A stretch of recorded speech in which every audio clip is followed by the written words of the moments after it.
حضور فرماتے ہیں 5 سوال رب پوچھے گا تم سے قیامت میں۔ سب سے پہلی بات، میں نے تمہیں عمر دی تھی، کہاں گزاری تم نے؟ اور پھر عمر میں ایک بہترین حصہ جوانی ہے، حضور فرماتے ہیں ایک سوال یہ ہوگا، دوسرا جوانی کہاں گزاری؟ اور تیسرا سوال پوچھا جائے گا، بتاؤ مال کہاں سے کمایا، ذرائع کیا تھے، جائز طریقہ اختیار کیا کہ ناجائز؟ اور چوتھا سوال یہ ہوگا، یہ بتاؤ تم نے خرچ کہاں کیا، اللہ نے اپنے فضل سے دیے تھے پیسے، تم نے ناجائز جگہ پہ تو نہیں لگا دیے؟ اور پانچواں سوال یہ ہوگا کہ جو تمہیں پتا تھا، جو تم جانتے تھے، جس کا تمہیں علم تھا، جس کا تمہیں شعور تھا، بتاؤ تم نے اپنے علم پر عمل کتنا کیا؟ ہمارا اب یہ حال ہے کہ ہم لوگوں کے دکھوں پر ہنسنے لگے۔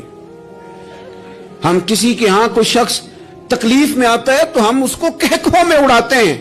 یارو، زندہ قومیں یہ کام نہیں کرتی۔ صلی اللہ علیہ وسلم نے فتح کے موقع پر بھی گردن کو جھکا کے بتایا کہ جب رب عروج دے تو پھر اللہ کی بارگاہ میں جھک جایا کرو۔ تکلیفیں ہمیشہ گناہوں کی وجہ سے نہیں آتی۔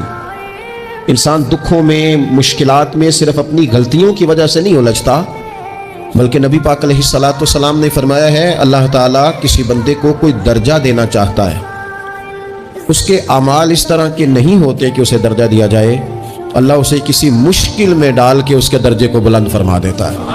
نبی پاک علیہ السلام نے فرمایا، تیری آنکھ سے اگر اتنا آنسو نکل گیا نا اللہ کے خوف سے، جتنا مکھی اور مچھر کا پر ہوتا ہے، بڑا روتے ہیں لوگ، میں نے روتے دیکھے ہیں، دولت کے لیے، دنیا کے لیے، دوستوں کی بے وفائی پر، اپنے بچوں کی نافرمانی پر، رب کے لیے رو کے دیکھ کتنا رونا ہے۔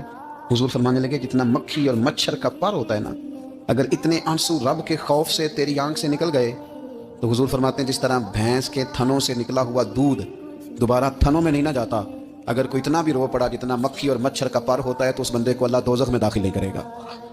نبی پاک صلی اللہ تعالی علیہ وسلم نے فرمایا، جو آدمی محنت کرے، کوشش کرے اور شام کو تھک کے سو جائے، اللہ اس کے پچھلے گناہوں کو معاف فرما دے۔